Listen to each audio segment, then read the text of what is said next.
Good morning once again, all you beautiful Bible buddies out there. We'll get to reading in a second. I just also want to admit that I really do think that the book of Ecclesiastes just barely outranks the book of Proverbs for me. I mean, they're very neck and neck, but Ecclesiastes is just more kind of my personality in a way. So I think that one, God, they're just, sorry, but goodness, they're just literally right next to each other. And they're neck and neck. It's fantastic. But yeah, I think it does just a little bit. Anyways, moving on to chapter 6, verse 1. In the year that King Uzziah died, I saw the Lord sitting upon a throne, high and lifted up, and the train of his robe filled the temple. Above him stood the seraphim. Each had 6 wings. With 2 he covered his face, and with 2 he covered his feet, and with 2 he flew. And one called to another and said, Holy, holy, holy is the Lord of hosts. The whole earth is full of his glory. And the foundations of the thresholds shook at the voice of him who called, and the house was filled with smoke. And I said, Woe is me, for I am lost, for I am a man of unclean lips. And I dwell in the midst of a people of unclean lips, for my eyes have seen the King, the Lord of hosts. Then one of the seraphim flew to me, having in his hand a burning coal that he had taken with tongs from the altar. And he touched my mouth and said, Behold, this has touched your lips. Your guilt is taken away, and your sin atoned for. Wow, I did not know that was in this book. It's really interesting, and the whole seraphim right now part is insane, crazy, wild, bonkers, ludicrous. I don't know. Anyways, verse 8. And I heard the voice of the Lord saying, Whom shall I send, and who will go for us? Then I said, Here I am, send me. And he said, Go and say this to Go and say to this people, Keep on hearing, but do not understand. Keep on seeing, but do not perceive. Make the heart of this people dull, and their ears heavy, and blind their eyes, lest they see with their eyes, and hear with their ears, and understand with their hearts, and turn and be healed. Then I said, How long, O Lord? And he said, Until cities lie waste without inhabitant, and houses without people, and the land is a desolate waste. And the Lord removes people far away, and the forsaken places are many in the midst of the land. And though a tenth remain in it, it will be burned again, like a terebinth or an oak, whose stump remains when it is felled. The holy seed is its stump. Which brings us to chapter 7, verse 1.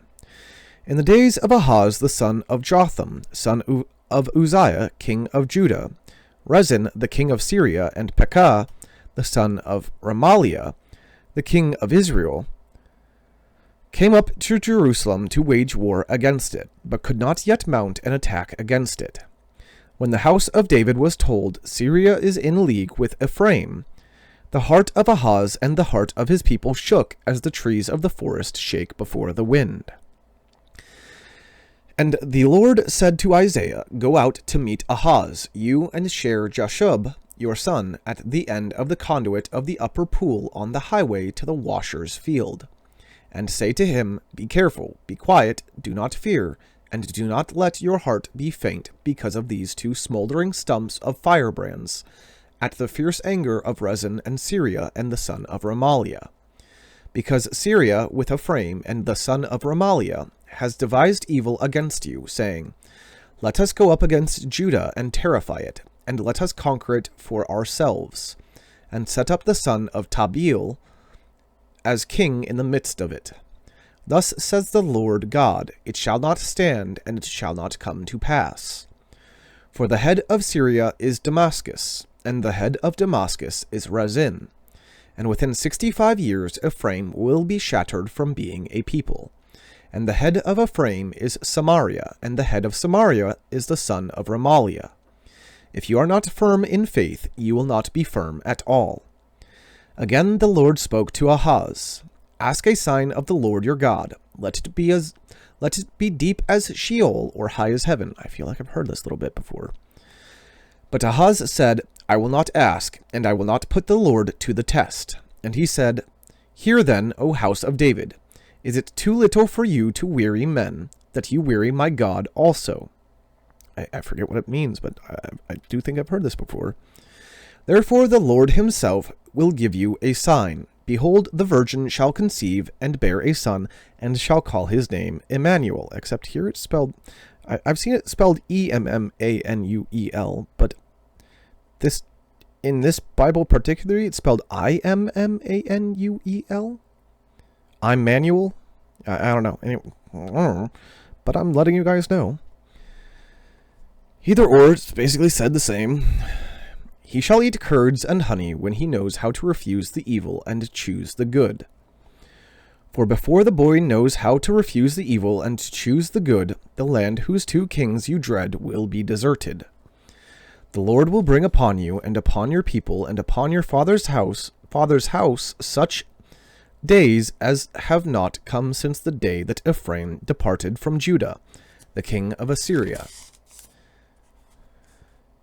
Let me make sure I turn to the right page. My hands are a little weird from what I've been doing today. The king of Assyria, 673, 674. Okay. In that day the Lord will whistle for the fly that is at the end of the streams of Egypt, and for the bee that is in the land of Assyria, and they will all come and settle in the steep ravines, and in the clefts of the rocks, and on all the thorn bushes, and on all the pastures.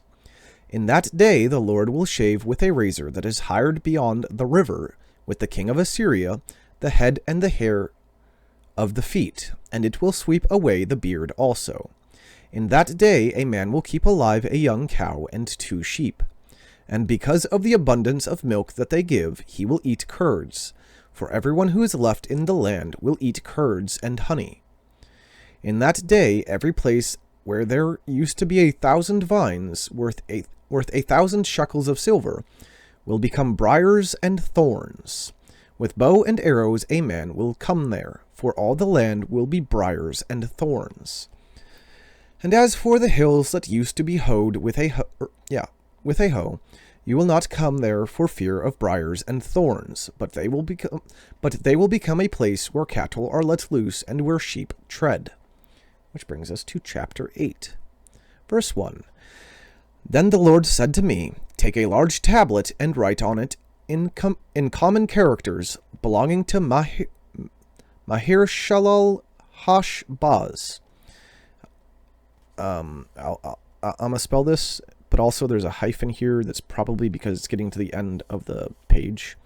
M-A-H-E-R hyphen, probably because it's at the end of the page, uncertain. S-H-A-L-A-L hyphen H-A-S-H hyphen B-A-Z. And I will get reliable witnesses, Uriah the priest and Zechariah the son of... Sorry, I was looking ahead there. And I will get reliable witnesses, Uriah the priest and Zechariah the son of Jeberechiah, to attest for me. And I went to the prophetess, and she conceived and bore a son. Then the Lord said to me, Call his name Maher-shalal-hash-baz. And again, it's hyphened like it was earlier because it's possibly at the end of the page, but I do not know. I'll let you know if it changes. For before the boy knows how to cry, My father or my mother, the wealth of Damascus and the spoil of Samaria will be carried away before the king of Assyria. The Lord spoke to me again. Because this people has refused the waters of Shiloah, S-H-I-L-O-A-H, capital S, it's probably a place, that flow gently, and rejoice over Rezin and the son of Remaliah. Therefore, behold, the Lord is bringing up against them the waters of the river, mighty and many, the king of Assyria and all his glory. And it will rise over all its channels and go over all its banks. And it will sweep on into Judah, it will overflow and pass on, reaching even to the neck, and its outspread wings will fill the breadth of your land, O Emmanuel. Once again, spelled with an I. Be broken, you peoples, and be shattered.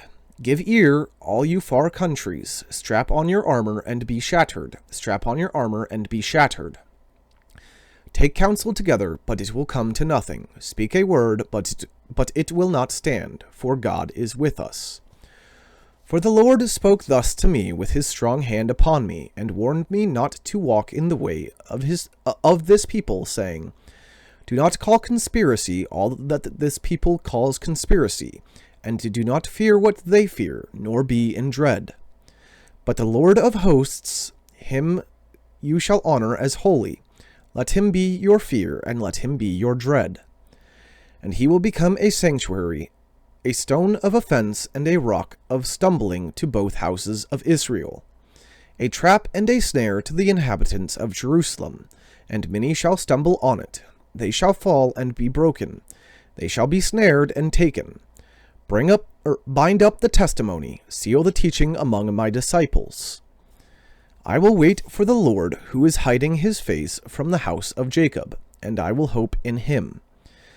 Behold, I and the children whom the Lord has given me are the signs and portents in Israel from the Lord of hosts, who dwells on Mount Zion. And when they say to you, Inquire of the mediums and the necromancers who chirp and mutter, should not a people inquire of their God? Should they inquire of the dead on behalf of the living? To the teaching and to the testimony. Interesting, it's a completely different verse. It's verse 20 is literally just to the teaching and to the testimony. Oh, wait, never mind, more. If they do not speak according to this word, I don't know why I missed that. To the teaching and to the testimony. If they will not speak according to this word, it is because they have no dawn. They will pass through the land, greatly distressed and hungry, and when they are hungry, they will be enraged and will speak contemptuously against their king and their God, and turn their faces upward. And they will look to the earth, but behold distress and darkness, the gloom of anguish, and they will be thrust into thick darkness. Which brings us to chapter 9, verse 1. But there will be no gloom for her who was in anguish. In the former time he brought into contempt the land of Zebulun and the land of Naphtali. But in the latter time he has made glorious the way of the sea, the land beyond the Jordan, Galilee of the nations. The people who walked in darkness have seen a great light. Those who dwelt in a land of deep darkness, on them has light shone. You have multiplied the nation, you have increased its joy. They rejoice before you as with joy at the harvest, as they are glad when they divide the spoil. For the yoke of his burden and the staff for his shoulder, the rod of his oppressor, you have broken as on the day of Midian. For every boot of the tramping warrior in battle tumult, and every garment rolled in blood will be burned as fuel for the fire. For to us a child is born, to us a son is given, and the government shall be upon his shoulder. And his name shall be called Wonderful Counselor, Mighty God, Everlasting Father, Prince of Peace. Of the increase of his government, and of peace there will be no end. On the throne of David and over his kingdom, to establish it and to uphold it with justice and with righteousness from this time forth and forevermore. The zeal of the Lord of hosts will do this. The Lord has sent a word against Jacob, and it will fall on Israel, and all the people will know Ephraim and the inhabitants of Samaria, who say in pride and in arrogance of heart, The bricks have fallen, but we will build with dressed stones. The sycamores have been cut down, but we will put cedars in their place. But the Lord raises the adversaries of Rezin against him, and stirs up his enemies. The Syrians on the east and the Philistines on the west devour Israel with open mouth. For all this his anger has not turned away, and his hand is stretched out still. The people did not turn to him who struck them, nor inquire of the Lord of hosts. So the Lord cut off from Israel head and tail, palm branch and reed in one day. The elder and honored man is the head, and the prophet who teaches lies is the tail. For those who guide this people have been leading them astray, and those who are guided by them are swallowed up. I want to take a pause there just because that really popped in my head, is that something a lot of, I don't want to say a lot of, but something that we like, I don't want to say we, I in particular, but it seems like various mythologies, I should say, not just I or we, but various mythologies are sort of obsessed with is Ouroboros, and also in a way, the world serpent. I've played God of War, it's on my channel, but moving on. It's basically just a serpent eating its own tail. Well, by cutting off the head and the tail, you no longer have a serpent eating its head or tail. Theoretically, the tail could still be in the mouth, but it's not attached to the body anymore. Neither the tail nor the head are attached to the body anymore. So that's just, I don't know, kind of something interesting to throw out there, because again, a lot of people want to, I don't want to say a lot of people, but theories out there, and kind of like lack of faith in a way, is that this is all one giant repeating cycle. I don't know why, I don't know. I don't know how to explain exactly what I'm saying here, but it's like one big old time loop, essentially. Granted, well, I don't want to say that, but I don't know. But like that literally just severs that right there, especially, again, because there's BC, which is before Christ, and AD, which literally stands for something after Christ in Latin. I forget what, but yeah, I just kind of, that popped in my head, and I really wanted to share that one. For those who guide this people have been leading them astray, and those who are guided by them are swallowed up. Therefore the Lord does not rejoice over their young men, and has no compassion on their fatherless and widows. For everyone is godless and an evildoer, and every mouth speaks folly. For all this his anger has not turned away, and his hand is stretched out still. For wickedness burns like a fire, it consumes briars and thorns. It kindles the thickets of the forest, and they roll upward in a column of smoke. Through the wrath of the Lord of hosts the land is scorched, and the people are like fuel for the fire. No one spares another. They slice meat on the right, but are still hungry, and they devour on the left, but are not satisfied. Each devours the flesh of his own arm. Manasseh devours Ephraim, and Ephraim devours Manasseh. Together they are against Judah. For all this his anger has not turned away, and his hand is stretched out still. Which brings us to chapter 10. And that's where I'll leave it for now. I kind of want to just get 3 videos uploaded today, so yes, that's kind of why I'm stopping, but whatever.